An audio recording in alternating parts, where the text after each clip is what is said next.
This is the APD Pod Squad. Coming up on this episode, did you know that April is National Car Care Month?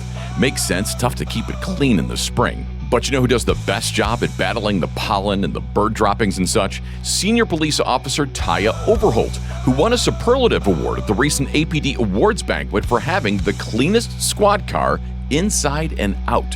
She also won a Merit Award. April is also National Pickleball Month, and nobody is as passionate about that as Lieutenant Russ Crisp. So we'll get some pickleball pointers and see how things are going in professional standards. From News 13 WLOS, Taylor Thompson joins me. We'll explore the relationship between the media and law enforcement, and we'll see if she's celebrating National Hug A Newsperson Day, which is coming up on April 4th. And Senior Police Officer Dennis Pace from Community Engagement. That unit is ramping things up with the arrival of spring, including preparations for the Junior Police Academy, with applications for that now open. It's all coming up on Season 2, Episode 15 of the APD Pod Squad. Senior Police Officer Taya Overholt joins me. Go Bills. Go Bills. See, you knew what to say.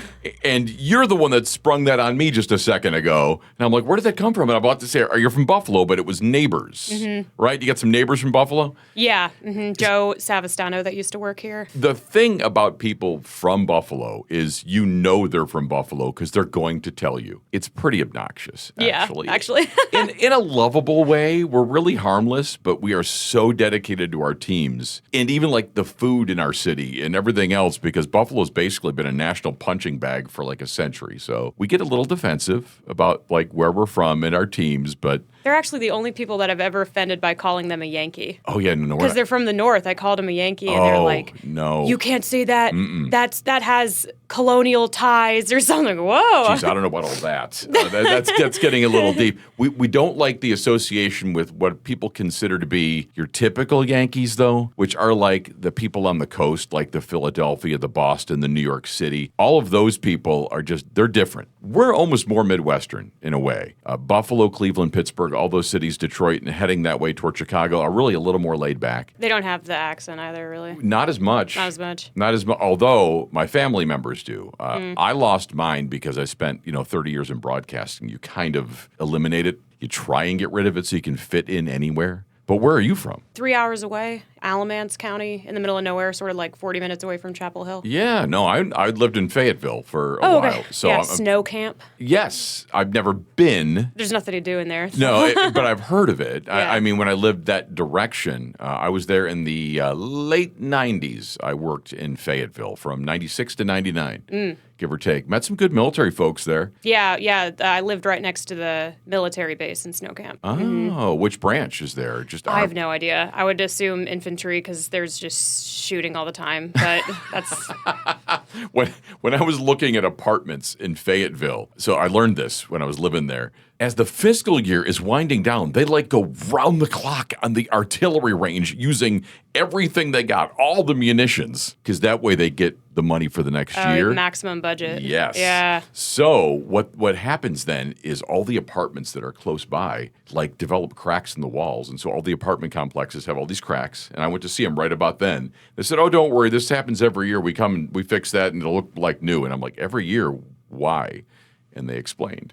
So they just go nuts with the artillery, and you hear it for miles, and you can feel it too. It's awesome. So it is kind of awesome when you're there, yeah. And you haven't been. And I was actually able to use the wind tunnel. They have the skydiving wind tunnel that they have there. For their Air Force base? For the Special Force. Yeah. It was pretty cool. It's like you pay big money to do that in some places. Yeah. So what was it like growing up in tiny snow camp in Alamance County? Awful.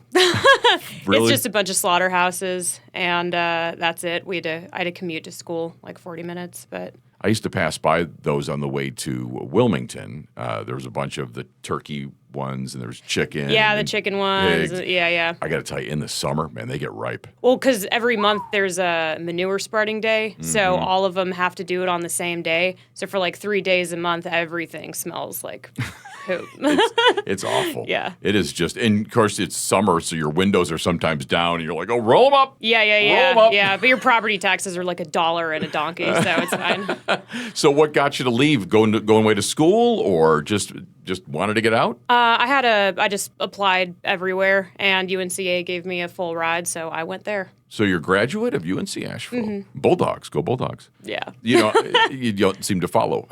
No, I don't really do the sport ball. I'm their public address announcer for their basketball team. Oh, okay. Yeah, the basketball team's actually pretty good. Yeah, I've been doing that since they opened the new arena, since they opened Kimmel Arena, which has been, 12 years, give or take? I was there when I was there. Sometime around then, yeah? Yeah. So you went there for criminal justice? No, they didn't have criminal justice, so I just did communications and language, because I knew pretty much any bachelor, as long as you go through BLET, you can apply, so. Did you know you wanted to be a cop, or was that just kind of one of the things you might want to do? I thought I wanted to be a lawyer, but then I spent a lot of time at a desk and doing internships, and I was like, this is not for me. So, and then I saw Brooklyn Nine-Nine for the first time. Okay, yeah. And I was like, I want to do that. and it's just like that, exactly. Yeah, it's pretty close. It's the closest show I've ever seen. So. It has its moments, right? Yeah. So were you at the APD Awards Banquet a couple weeks ago? I had to work. Okay, I didn't see you there, so I wasn't sure. You obviously know you won 2 things, right? The Merit Award and the cleanest car. The cleanest car award. Yeah.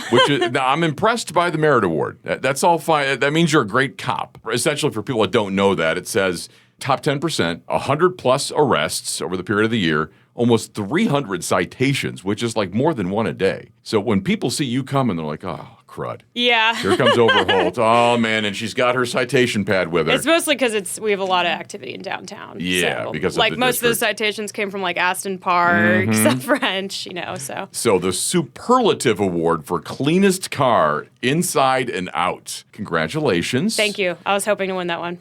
So I made a joke and nobody laughed at the event because I was emceeing it, right? I said, hopefully you can give my wife some tips. And I heard a few groans, and I'm like, just kidding, people. It's probably because cops keep their cars filthy. I've heard that. But there's no like Cheeto dust on your steering wheel and nothing like that. No, I got crippling OCD. So inside and out. Yeah, I have a car vacuum that I keep, a tiny vacuum. So I vacuum it every day. Wipe everything with sanitizing every day, and I take it through the car wash every day, every shift. Holy cow. It's like my coffee. It's how I like to start the day. Have you ever hand waxed it? No. See, that's next level. That is next level. No. It's not my personal car.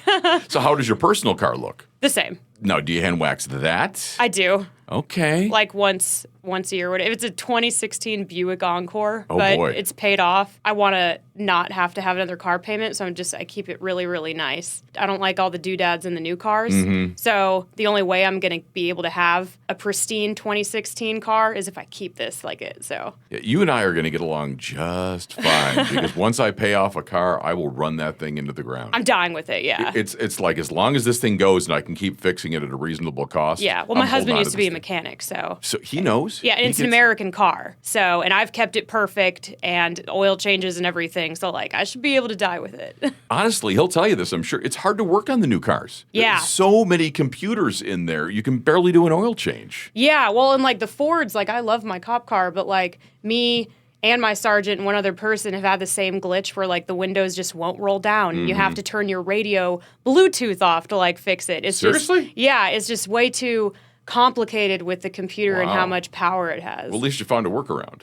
Yeah, I found the workaround. You have to turn off the Bluetooth, turn off your car for 5 minutes, turn it back on, and then your windows will work. Holy cow. Yeah. So my dad actually, he resisted buying a new car for the longest time because he wanted the hand crank windows. Yeah. He was an old gearhead type of guy. I like those. Right? I mean, so my family car, you and probably your husband will like this. Our family car back in the 70s was a 1967 Chevelle Super Sport. Ooh. We're talking 2-door, like jacked up, fat tires, Hurst shifter, like the whole. He used to go and drag it, like on the weekends out at Lancaster Speedway. And Does he still have it?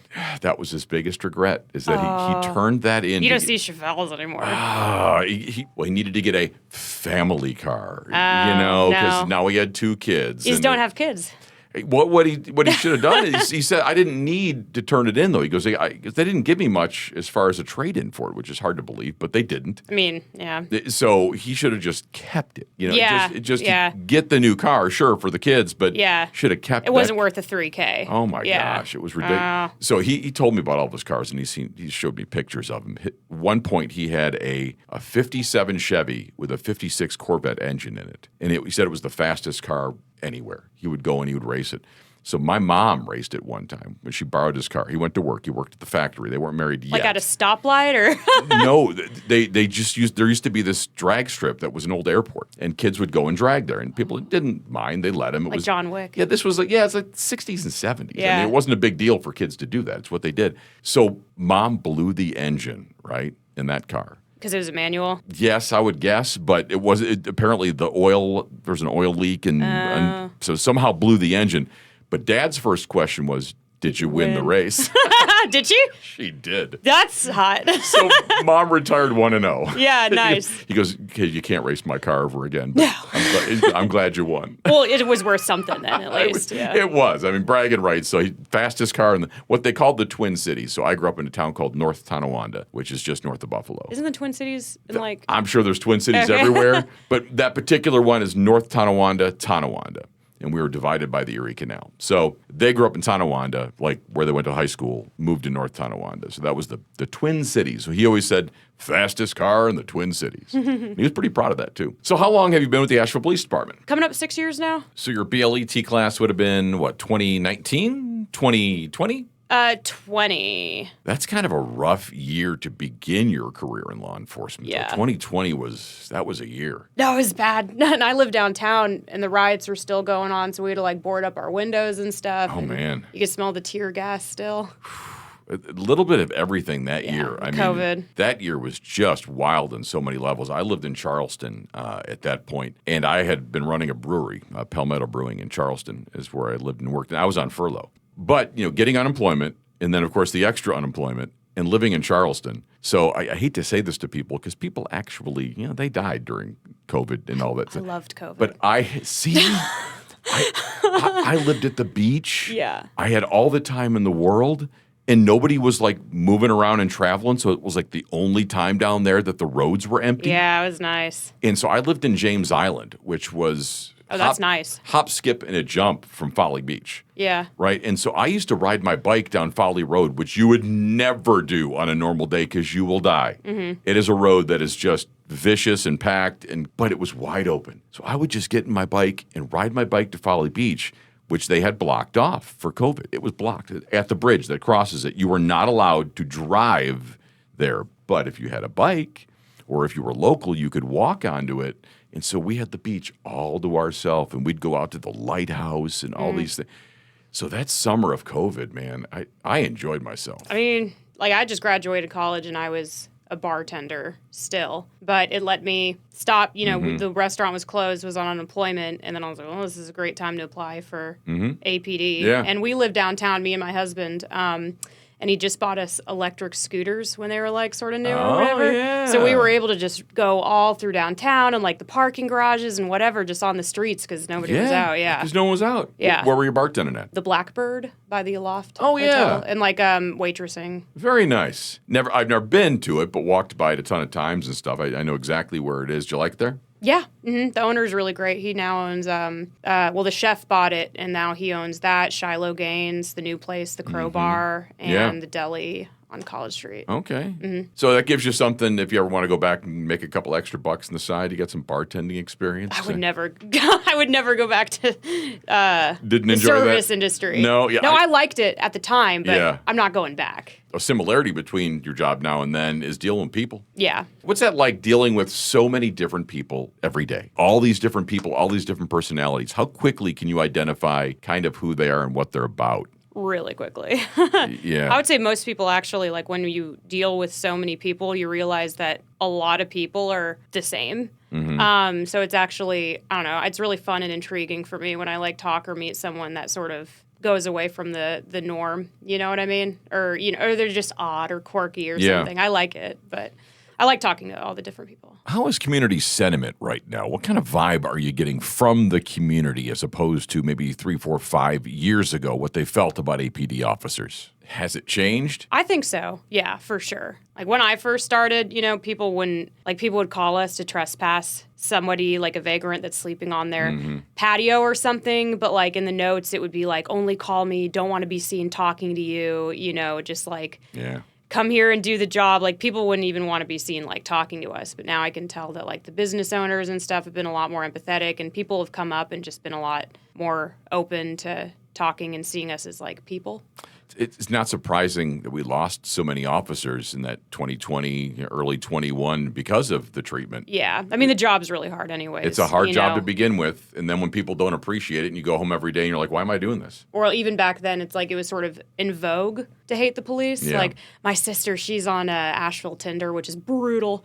Or Hinge. She would hate it if I said Tinder. But it's hard for her to find people because she's in sort of like a more alternative crowd. But like it was hard for her to find a match for like a while. She still hasn't. But like because people in their profile description, it would be like Aquarius, love to go out, like dogs, ACAB. Like it would just be vogue to hate police even if people don't really feel that way. So it just sort of made it tough to go about your daily life. Senior Police Officer Taya Overholt joins me. Switching gears, the question we ask everyone: what's one thing that most people don't know about you?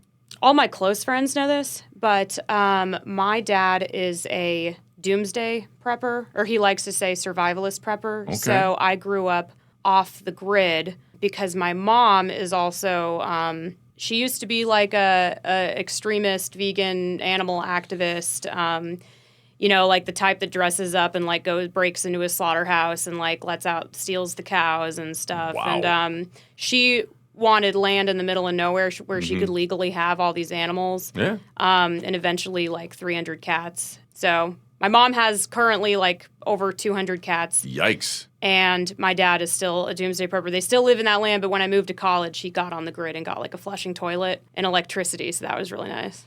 So a lot of beef jerky around the house, canned goods, things like that, I'm vegan. So like my mom raised us vegan. Wow. So I've never eaten meat. I've never tried meat. Holy cow. Never even tried it? No, my mom raised me vegan for like moral reasons. I've tried cheese. I'm not a fan. I love me some cheese. I'm sorry. If you go your whole life without it, it tastes really weird. Like no, I imagine it would. Yeah. Your taste buds and your likes and whatever are going to be formed early. So it's kind of, if you don't have something in your formative years, I would guess it would, whatever that is. It could be the most delicious thing in the world, but to you, it's going to taste. It's pretty messed up. Like if you grow up on PETA videos and everything, and like you don't have friends over because you live in the middle of nowhere on like a compound with compost toilets, like.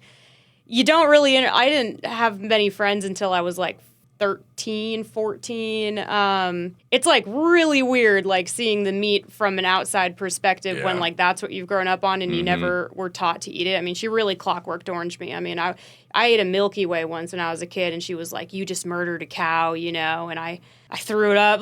She's like, put that kind of pressure on it. It was really intense. So yeah, I didn't eat it for the longest time because of moral reasons, and now it's just like it's gross to me, But also, I'm violently allergic to like eggs and milk. Your body probably wouldn't be able to process a lot of that stuff if you've never had it. So, so you're just full out all vegans then, or I'll eat like a Heath bar and Cheetos sometimes. I won't tell anyone. It's really good. Cheetos especially. I'm a big fan of the Cheetos. Yeah, the puffs.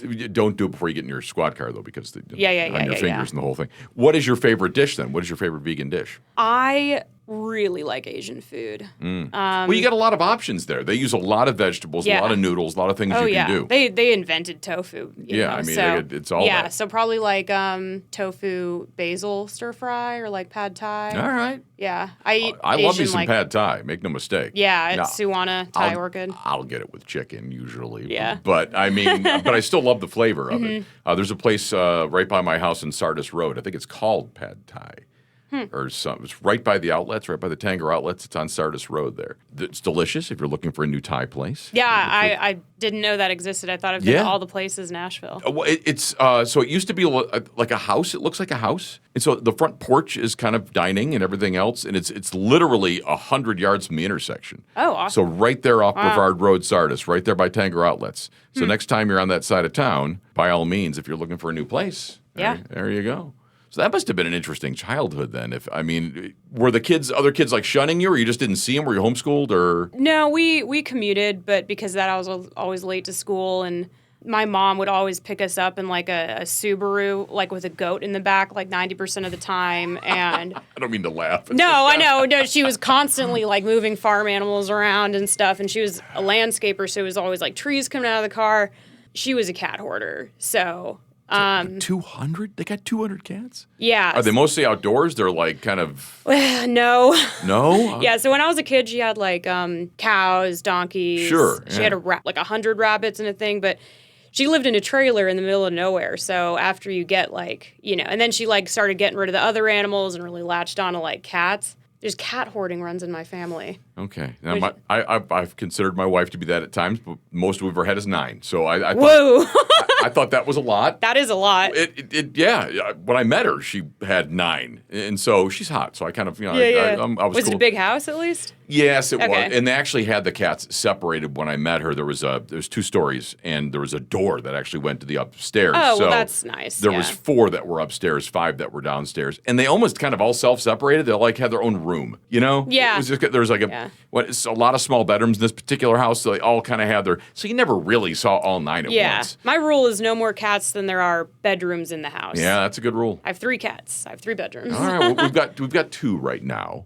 But we also have a herd of deer that come through every day, and we see them. And behind our house, we have groundhogs that we have named all. So we've got Chunky, Chunkster, Sir Chunk-a-Lot, and Parliament Chunkadelic is my favorite. So they're all fat, of course. I love groundhogs. And so, usually they're going to cause harm to a house when they're that close, like trying to get underneath your house. Ours never do. So you can see right from my back door, they have this like complex that goes into this hill that's right behind my house. So it's a huge openings. They must have a whole condo system in there.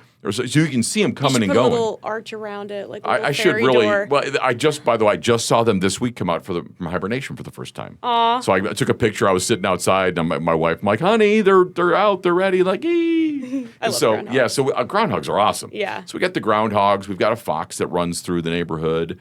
We have a bear that helped himself to our jack-o'-lantern pumpkin on my front porch.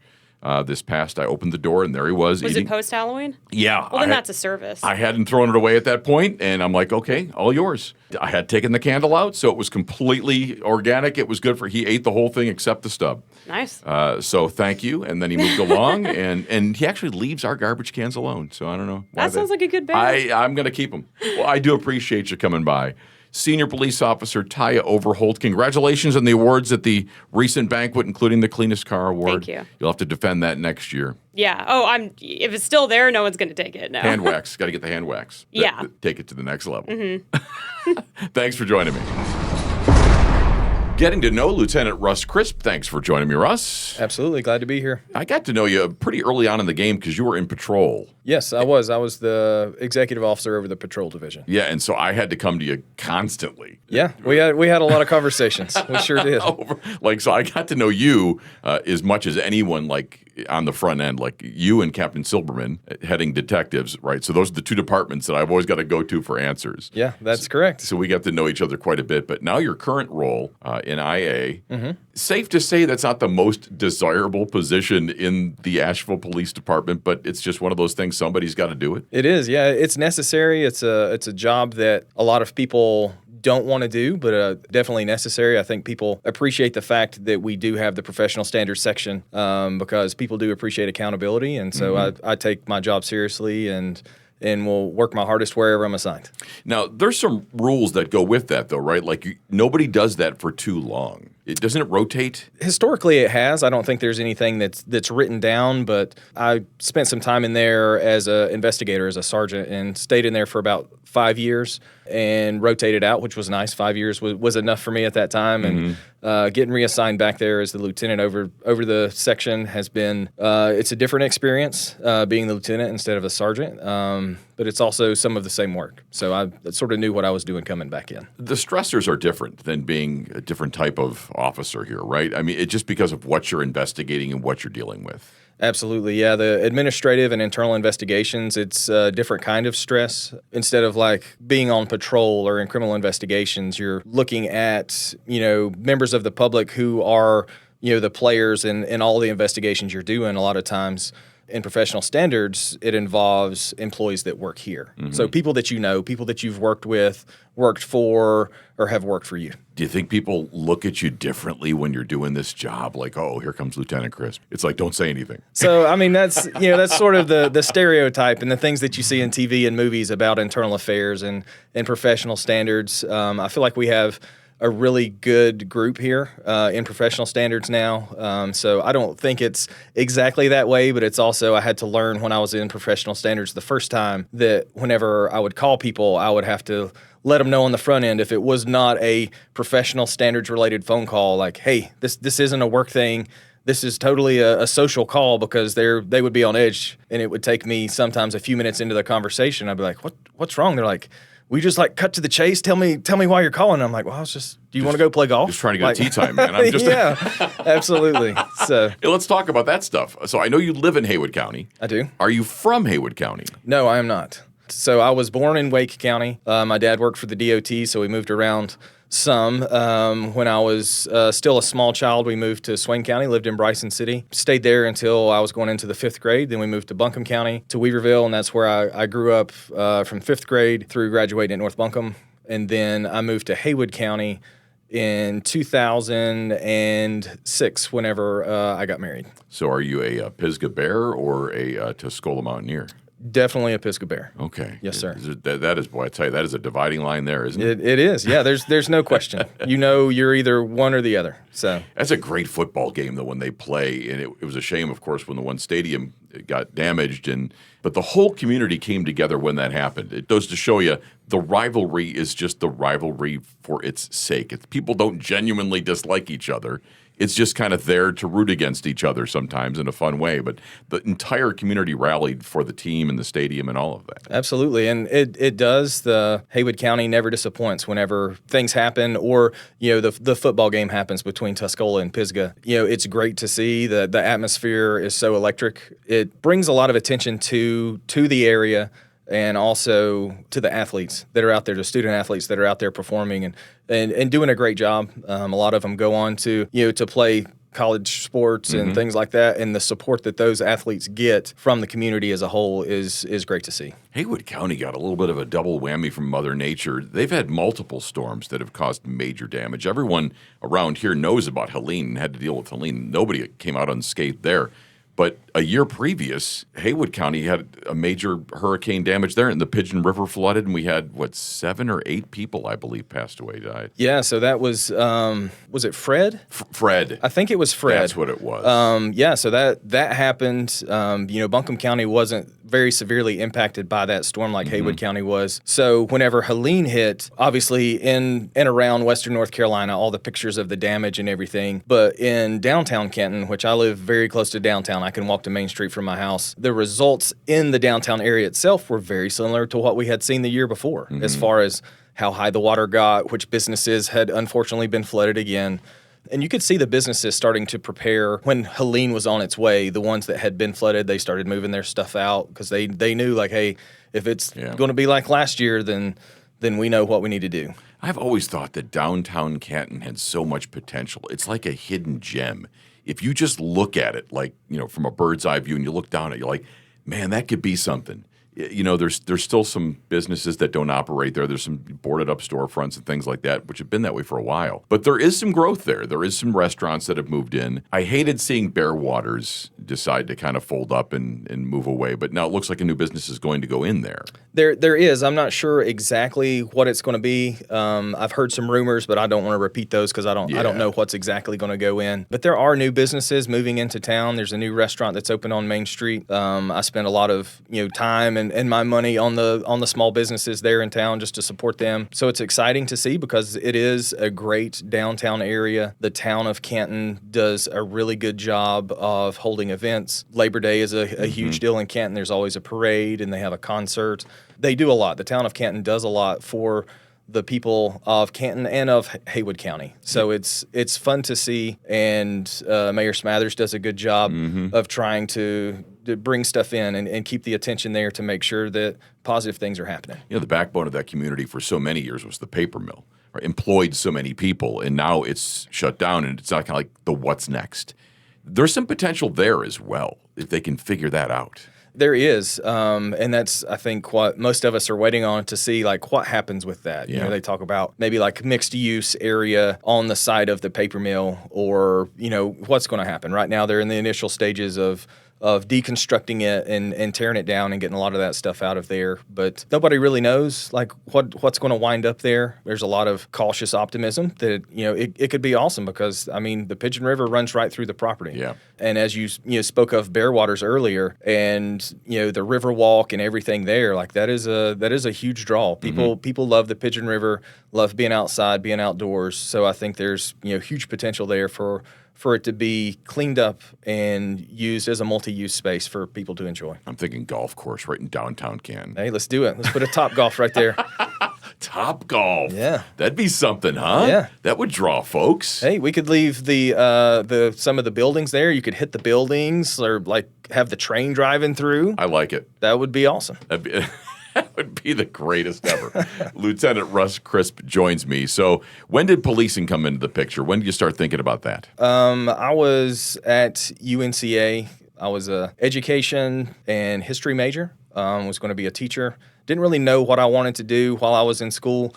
I was working as a security guard at the Biltmore Estate at the front gate and the admissions gate. And routinely, the Biltmore Estate has company police officers there. And then there would be other police officers visit those guys on the estate, or some of them would work secondary jobs there.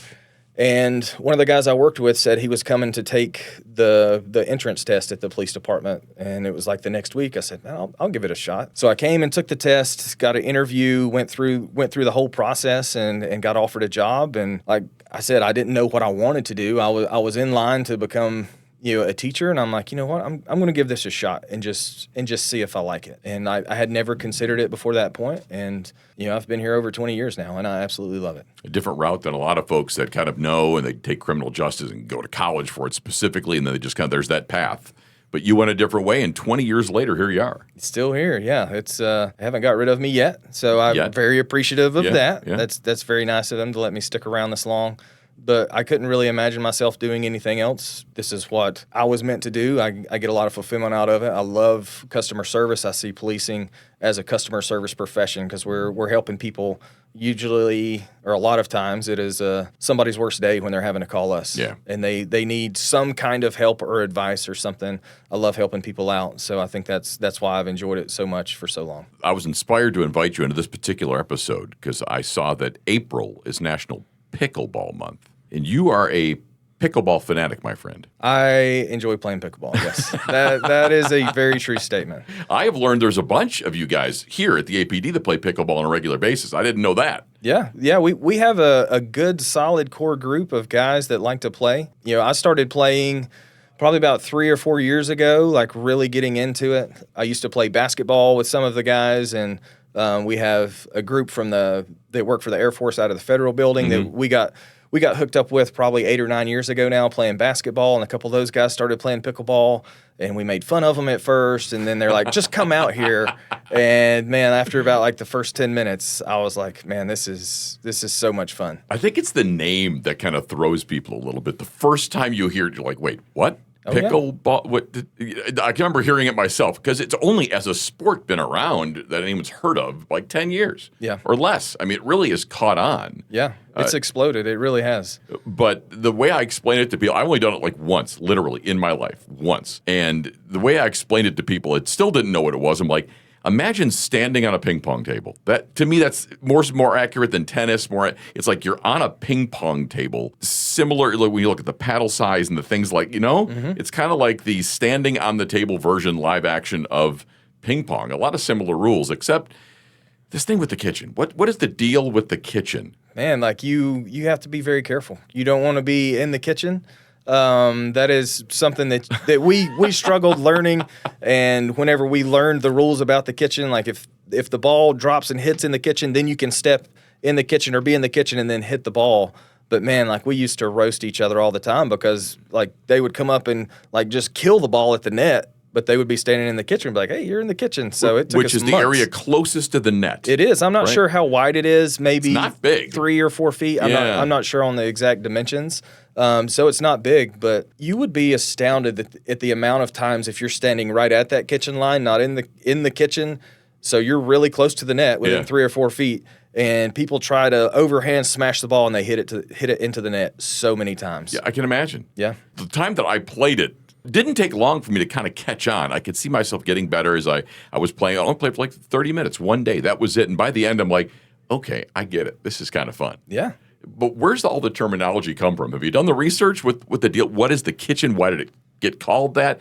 Pickleball itself, the name, any idea? Historically, I don't know. I have no idea. As before 3 years ago, if you would have said, tell me about pickleball, I would have had no idea what you were talking about. But I describe it to people just like you do. Like it's like you're playing giant ping pong, but you're on the table. Stand on the table. I play it a lot like ping pong with putting spin on the ball and trying to shape shots. Man, it's a blast. And we have made a lot of positive community contacts because sometimes we'll play inside in a gym, but many times we'll go out and play it with these community members, and groups will be out playing at Malvern Hills or Weaver Park, and we've got to know a lot of people and made some friends with these. Sometimes there's 12, 15, 20 people out there playing 4 or 5 games at a time because you play outdoors on one half of a tennis court. So if you have a tennis court, you have 2 pickleball courts. Right. Or if you have 2, then you've got 4. So we have had a great time getting to know people and playing and laughing a lot, laughing at ourselves, laughing at each other. It's a great way to exercise. You get into it get out of it what you put into it. Yeah. So you can burn a lot of calories, especially if you're playing one-on-one. You're moving a lot. It's a lot of fun. It's really good exercise, and it's a great stress relief. Like if you want to go out there and you just want to hit the wiffle ball type ball really hard a few times and relieve some stress, it's excellent for that as well. And some people, though, they take it really seriously. I've seen it. It's like you were having fun, you were laughing, but there's people, I'm telling you, they are legit intense. Oh, yeah. They are. So, some people get very mad. We've had a few people, if they don't think you're taking it serious enough, then they get frustrated that you're laughing and having a good time, whether you're winning or not, So it's pickleball protocols. Yeah, I guess. So the standards are different. We've had a few games and there's a couple places that we don't go play anymore because some people take it way too serious, and we just try to avoid those places now. Y'all should get some T-shirts. The APD PA, the Asheville Police Department Pickleball Association. Absolutely. Get some T-shirts made and just rock those. Let's make it happen. The one thing also I know about it is in certain neighborhoods, people get mad because of the noise it makes. It's like it's caused some genuine problems in certain communities, like HOA communities. It's like how close it is to certain houses and whatever like that. Because you can hear it all day long. They'll play from sunrise to sunset. Yeah, it's pop, pop. It is loud. It is loud. It's surprisingly loud. Yeah. So the Montford Park, where they have pickleball lines on the courts, and also in Malvern Hills, you're sort of down in a little bowl, so it's even louder there. Mm-hmm. So you can hear it further out. Weaver Park's not as much because you're right next to Merriman Avenue right there. So in the ball field's down in the hole to your left or right. So the sound travels different there. But man, at those other places, it's even louder there. Yeah. So. Okay. If you had to make a call and you're only allowed to play one for the rest of your life, golf or pickleball? is the golf free for the rest of my life? It is not. It is that does make it easier, doesn't it? It does. Because golf has gotten super expensive. I love it. You love it. But, man, you cannot get on a course these days anywhere for less than, 60, 70, 80. Yeah. I mean, it used to be, I got here in 99, and we got a decent amount of courses around here, not a ton. Mm-hmm. We've lost a few because of Helene, which makes it even worse. Yep. And we've lost a few others because of just those being encroached by developers and things of that nature, which probably, makes sense that it's more expensive. But you could get on somewhere for 30, 35, 40 bucks back in the day, 25, 20 bucks at Muni courses. Not anymore. No, $60 used to be top dollar. It was like a high-end $65 on Yeah. the weekend. Like if you went somewhere that's now charging $120 for a weekend round of golf. Grove Park Inn, you could play. They used to have rates for like citizens, like after like 5 o'clock or something during the week. And we would go and play during the week. We'd get on there at like 5:30 or 6, and you'd almost get 18 in. And if you get darkness kills 1 or 2 rounds, no big deal. But I think it was $40. I think that was the rate, and this was like the early 2000s. But it was like a beautiful course. You're like, oh, okay, let's play there. I think they're charging like $200 now, or some crazy rate. It is. It's obviously with inflation and everything has gone up, but the price of golf, because I played a lot before I had any kids, and then my son's 14 years old now, so 14 years ago, I stopped playing so much golf, and then now that my kids are getting older, I have a little more opportunity to play some more now over the last couple years, and I definitely had some sticker shock whenever I got back into playing more, because I'm like, man, like this is $60, $70 whenever I want to play. It's like a special occasion now. I got invited again this weekend. I'd love to play, but it is the whole day. When you get right down to it, it is most of the day if you're going to play. Your round is going to be probably over 4 hours now. Yep. Courses are crowded despite the cost. There's the travel time, and then afterwards you're probably going to need to hydrate with something. Well, yeah. I mean, you don't want to be dehydrated on your travel back home. No, so you need something afterwards. Absolutely. A chance to recount the round and all the shots that could have been. Yes. So you're talking about a 6-hour thing. Uh-huh. So you've also got to have somebody at home if you're married that's sympathetic and understanding. Yeah, absolutely. And it's like, hey, like this is great for stress relief, and if somebody that I work with is there, we're going to solve some problems at work too while we're on the golf course. My wife has never objected to my golf, and I never really questioned it. I just thought I was, blessed. And now I'm like, maybe she likes having me out of the house for the entire day whenever I like. And I start to think about, what is the motivation there? I mean, maybe she is a pickleball aficionado, and you don't know it. She's running off to play pickleball when I'm on the golf course? Yeah. You think so? It's very possible. It's very possible. Very possible. Lieutenant Russ Crisp joins me. So with 20 years in, knowing the formula, you've got 5 to 7 years, 8 years left. Yeah, I'm probably looking around 8 years. That way my daughter will be graduating high school. So I'm not in a hurry to get out, but I'm also not looking to hang out much longer than I absolutely have to. Is there something else that you haven't done that you'd like to do in a department, an area that you'd like to do? I've been blessed since I've been at the police department. I've spent a lot of time on patrol. One of my main goals whenever I got hired here was to become a canine officer. I had the opportunity to do that. I got to work in the criminal investigations as a lieutenant. Back to patrol, been in professional standards twice. Can't say that was on my list ever, but I've been there twice now. So no, like I've always been willing to give stuff a shot. There's a couple of divisions and places I haven't worked yet, but I can't say that there's anywhere that I'm like, man, like I'm trying to avoid that. So you're a young man. You'll be a young man when you retire from the Asheville Police Department. Is there something else outside of the policing universe you've had your eye on? Not as a career when I retire. Everybody that I talk to that has retired says that they highly recommend retirement. I'm going to need something to occupy my time. Yeah. I enjoy doing a lot of different things. Yeah, I can handle things, outdoors, minor home repair stuff. I love old things. Like I love old music, cars, houses, any of that stuff I'm passionate about and enjoy, either working on or with. And so, I will find something. I just don't know what. I try not to make too many, futuristic plans because you have no idea what's going to happen and what it's going to hold, and really trying to, pay attention to the here and now and enjoy, living every day. Somebody once said, I forget who it was that told me, somebody had made the comment to them like, well, you only live once. And they're like, I don't agree with that. Like, you only die once, but you can choose to live every single day.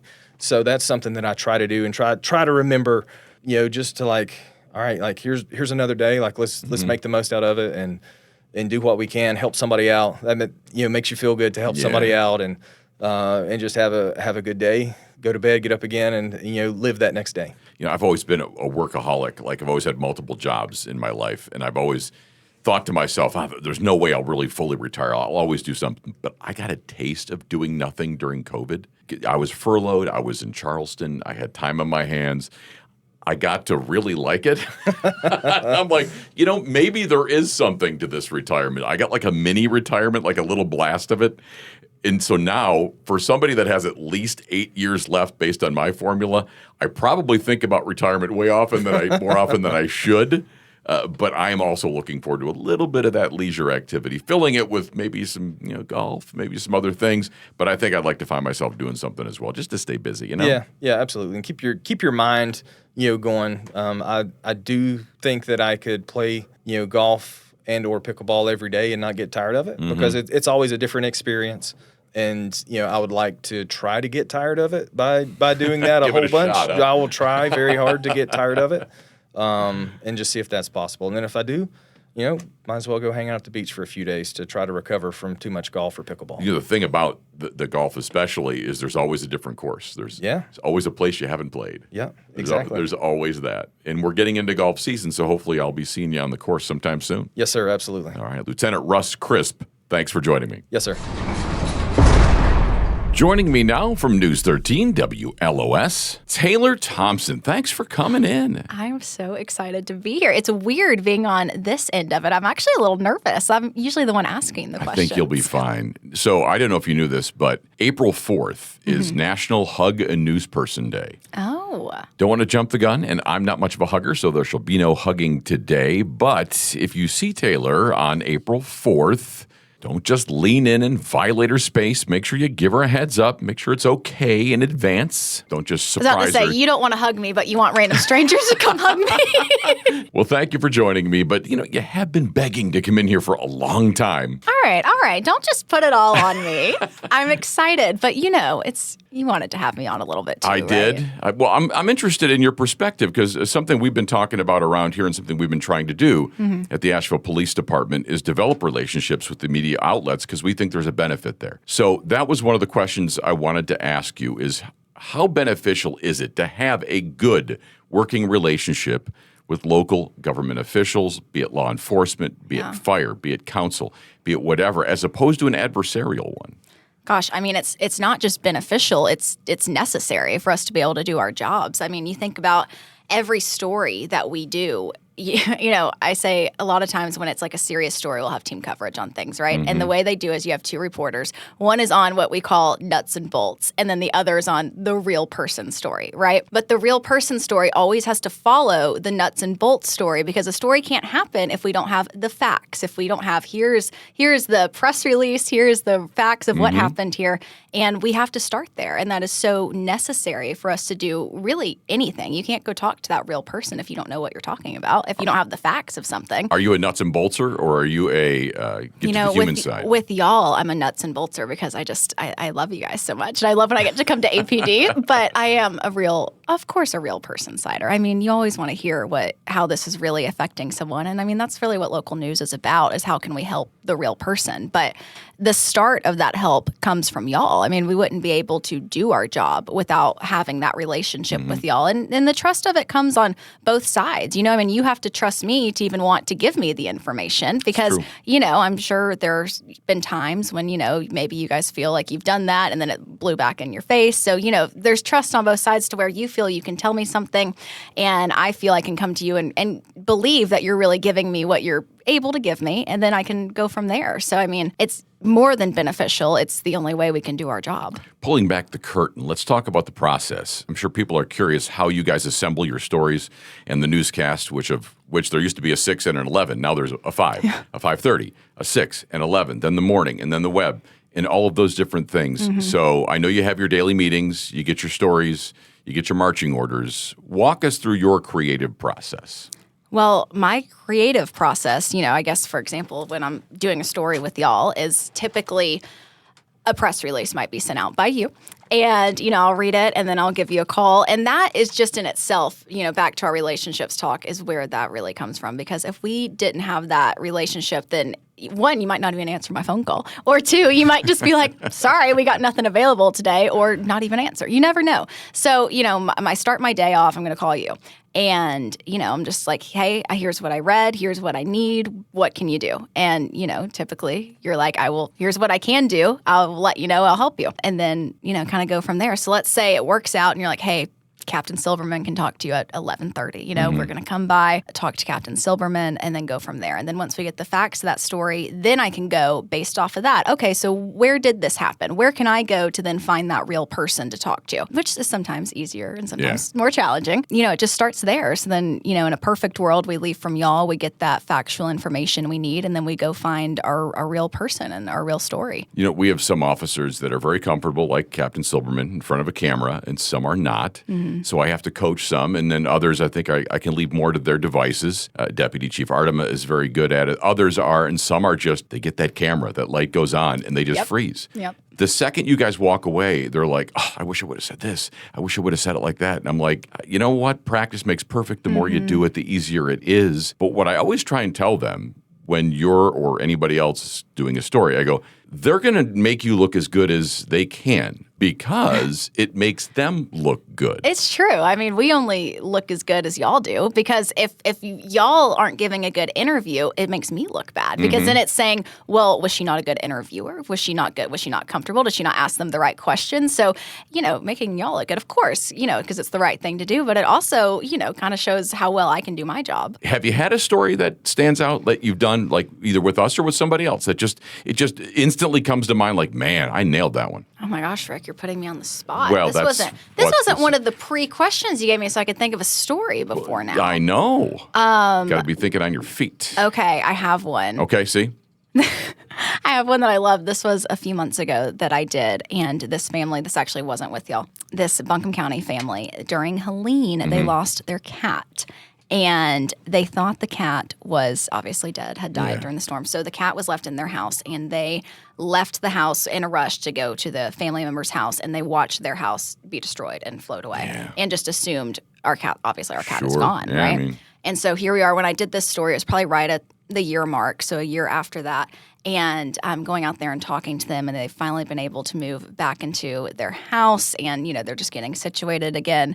And they're sitting out there one night, and, a year later, the cat shows up. They get home, they're back in their house, and somehow this cat managed to survive for a year. And obviously an area that flooded extremely bad enough to wash away their home. Yeah. And somehow just survival mode. And as soon as they were back, came back to the family. And just being able to see that cat, and, everyone's crying because it's animals are so emotional. And you love your pets, and just there's so many stories, especially during Helene, but it's just, happy ones like that because there wasn't obviously a ton where it is that happy reunion. And it's like, what are the odds that this cat lived for a year on its own just to make sure it could find its way home? And it harkens back, I'm sure, for that family too. It's like, look, we lost our house, we lost everything, but at least the cat came back, and at least, story of recovery and all of those. And you're right, there weren't a lot of great stories to come out of Helene, but there was a lot of stories of people helping people, neighbors helping neighbors, but there was also death and destruction. So, underneath it all. One that I did with y'all, I don't know if you remember this, but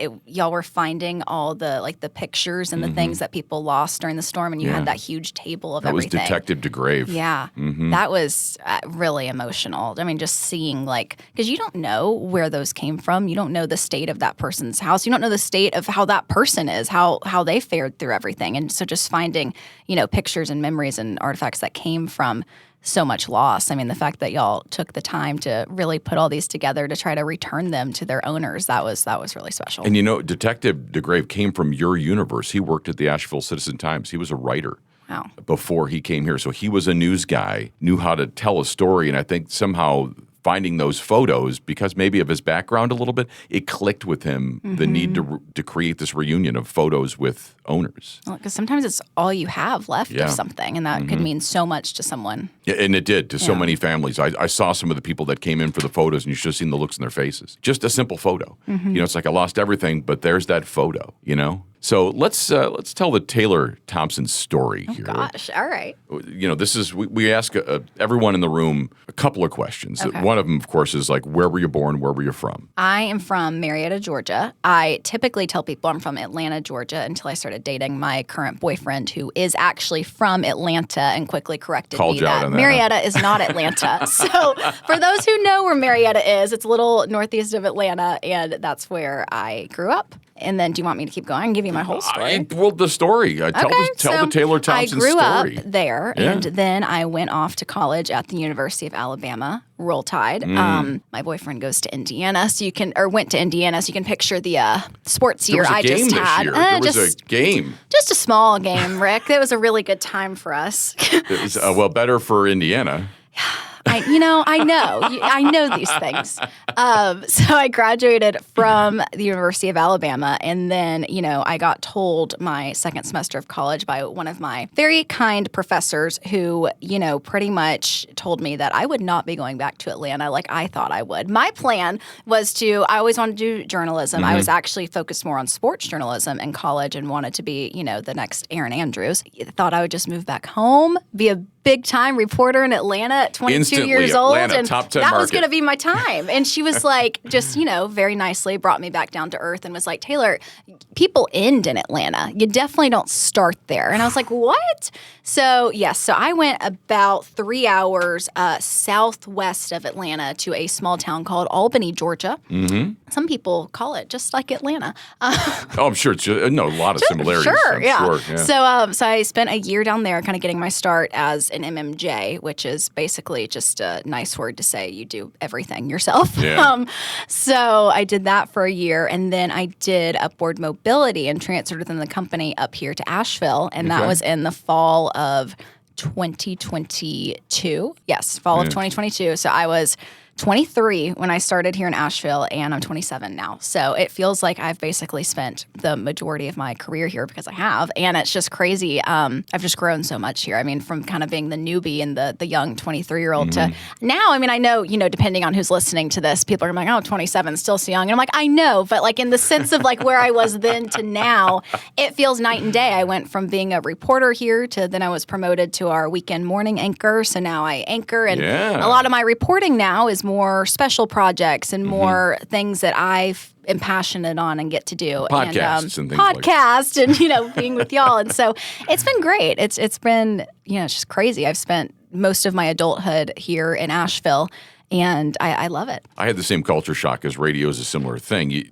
I went to college and I had this dream of instantly going going back to Buffalo or Pittsburgh or these big markets, and I quickly got slapped in the face by it doesn't work like that. Not even a little bit. Mm-mm. You start in the smallest market and you learn, and you know what? You probably need to. You do. You need to learn and then grow.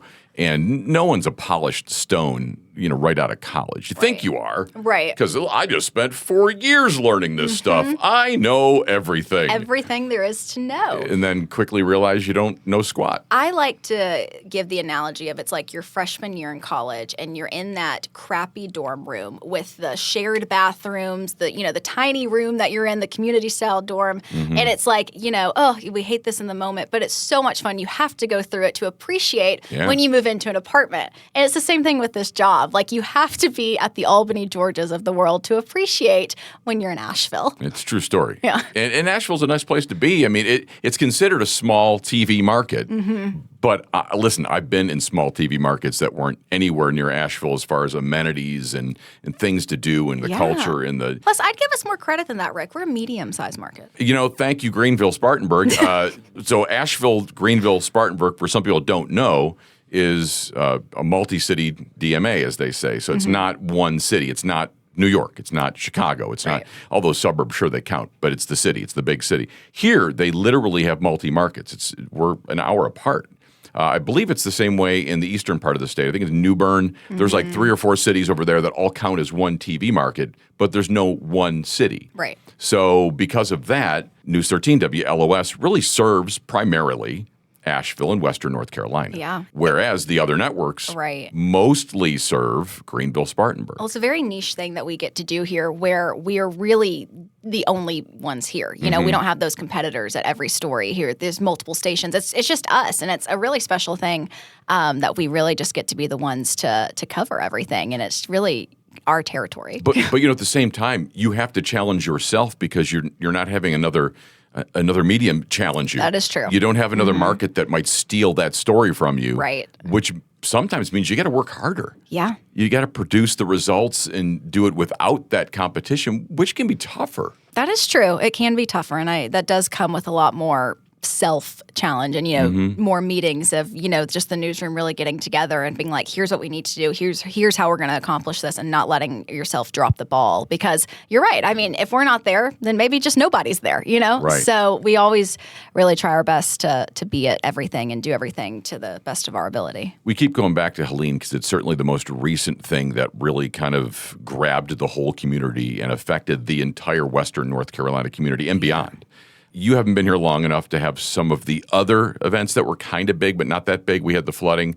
We had 2009 floods. We had Francis and Ivan. We had some different events in Asheville prior to your arrival that you can't really use as a kind of reference point. So you know Helene, so we'll talk Helene. Yes. Did you feel a certain responsibility to the community above and beyond just reporting the news during that? I mean, so much so to where I don't even feel like on a personal level that I've even really processed it, because I think the second that it happened, we just went right into where do we go? How do we get out there? What communities do we need to hit first? What's even going on? Like, how do we get out there and check on these people and make sure that they're okay by getting their story out there about what happened?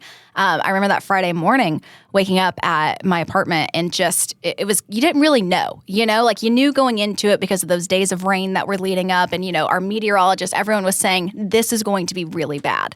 But sometimes people don't believe you, you know? And so, and of course, why would we ever think a hurricane would hit the mountains? So you can't even blame people on that one. Yeah. But just waking up that day and, you know, I had power for a little bit and then my power went out and I was like, I've got to get to the office. I've got to get to work right now. Yeah. And so I'm leaving my apartment and it's flooded and people are out there trying to just figure out what's going on. So luckily there was another exit I was able to take and I'm only 5 minutes away from my station. So I got there and it's just complete, you know, chaos because everyone's just like, those who can get there are there. Mm-hmm. But then we didn't even know at the time, like for other people who couldn't get there, are they okay? Are they just not here because they can't get here or because a tree fell on their house? You know, you just didn't know.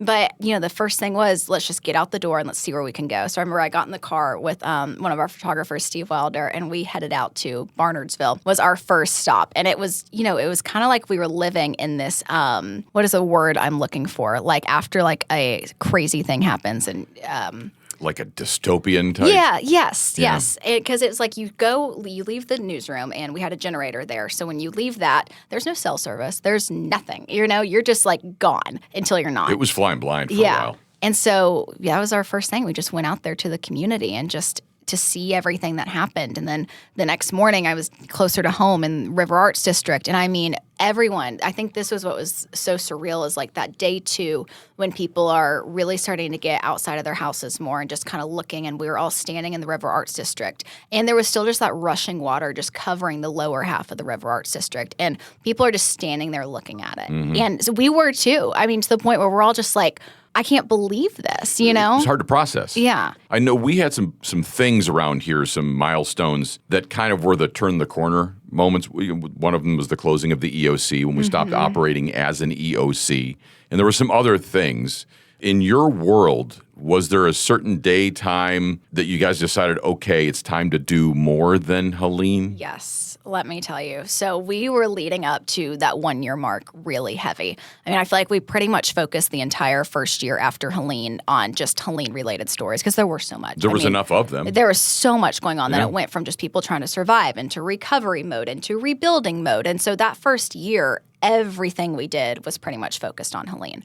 And we really had a great kind of send-off to it during that 1-year mark. We hosted our first show, like our first show outside of the station, and we did it at Bear's Barbecue. And that was really great. It was on the 1-year mark since Helene, and we hosted a show there, and we had the mayor on, and we had just, our meteorologist to kind of recap that morning of, and we were going in and out of power and how they were even trying to describe what was happening to people.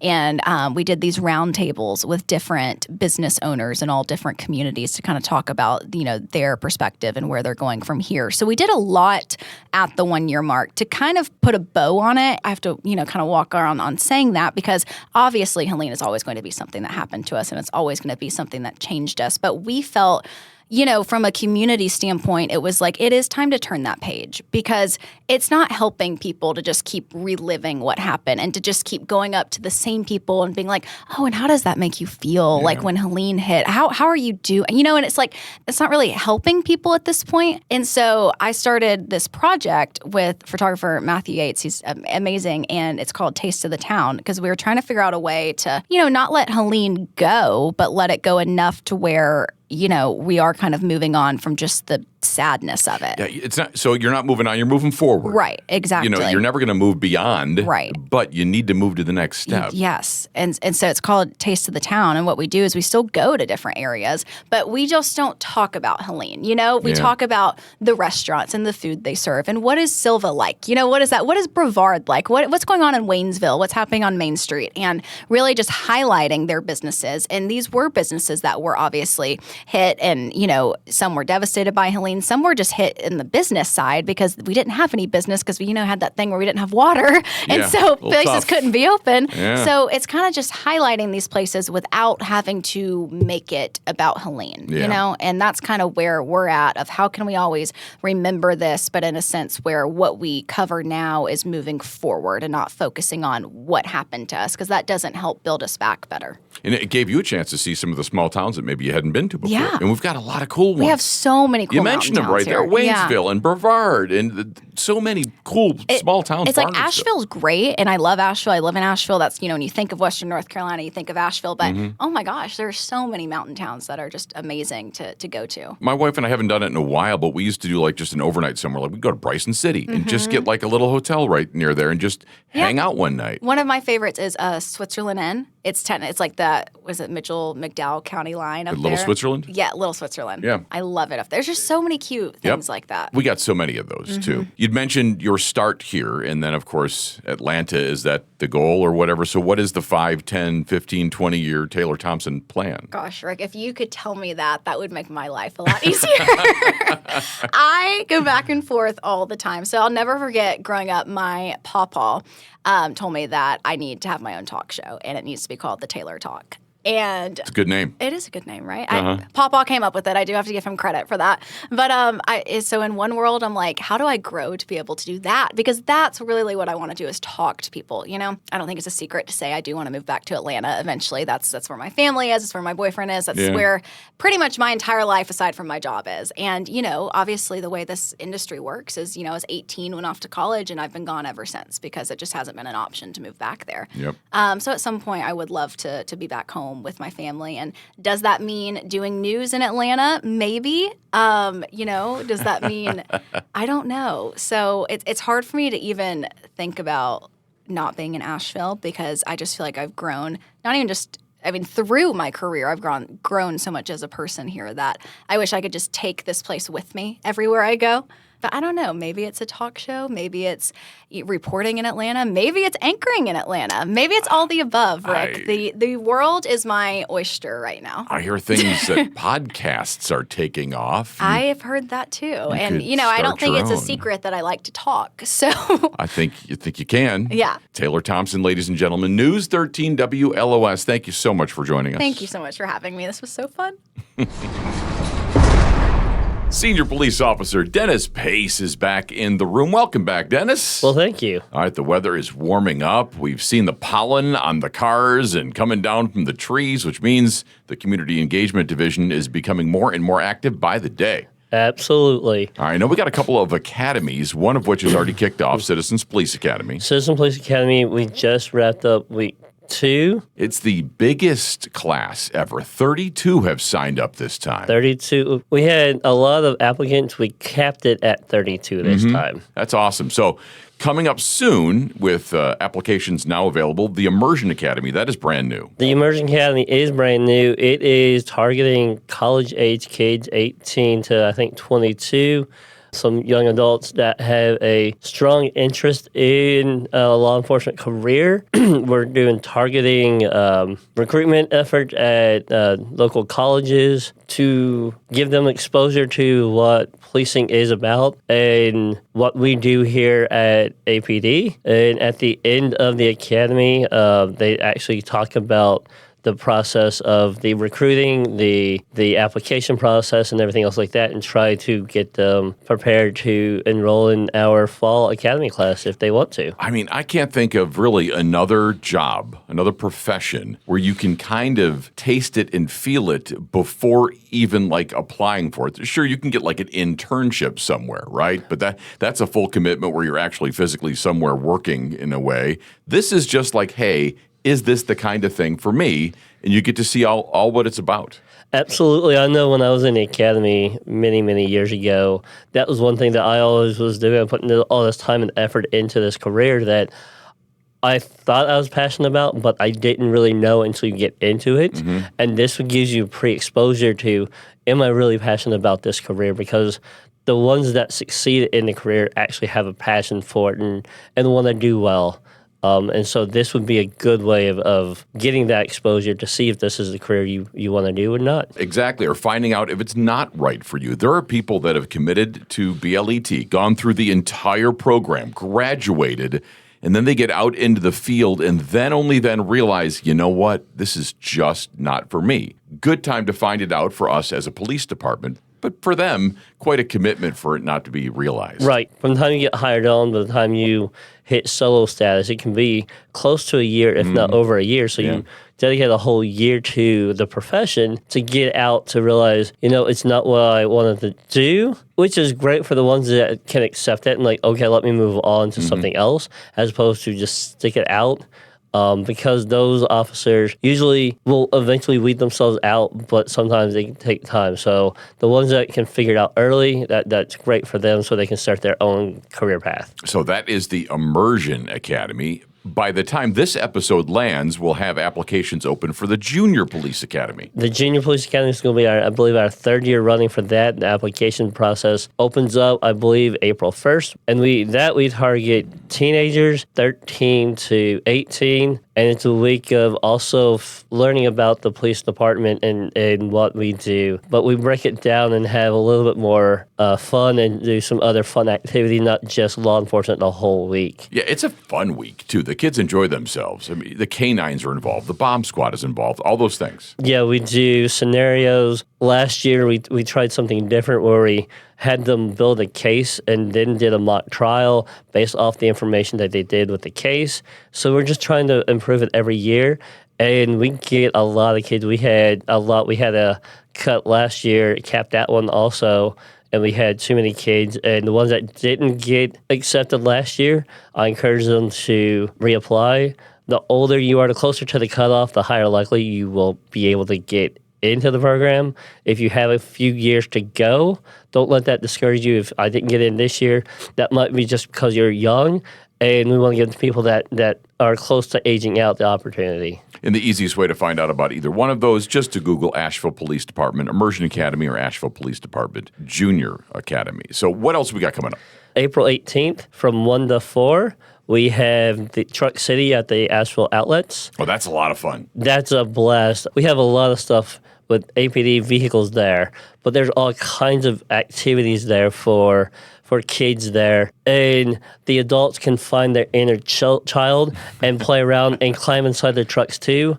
Usually the first hour of that is we have it where no lights and sirens are going off, so people that are are sensitive to that stuff. They can walk around, see the trucks without having to be overstimulated with the lights and the sirens and stuff like that. That's a great idea. Where is that going to be again? That's going to be at Tanger Outlets on April 18th from 1 to 4. And while you're there, you could poke your head in the brand new West Asheville Resource Center, the additional resource center that we just opened this week. We usually, the Truck City and any big events at the outlets is usually on the backside over by the interstate, and that will be close to where our new office is. So if yes, you're wondering, stop by. if you know the outlets, Crate and Barrel would probably be the closest location in the back. When you see that, we are just to the right of that. Yes. So you'll see our door. We got our big logo right there in a glass door, and that is our new resource center out there. The last thing I was wanting to talk about, I couldn't confirm before I came up here.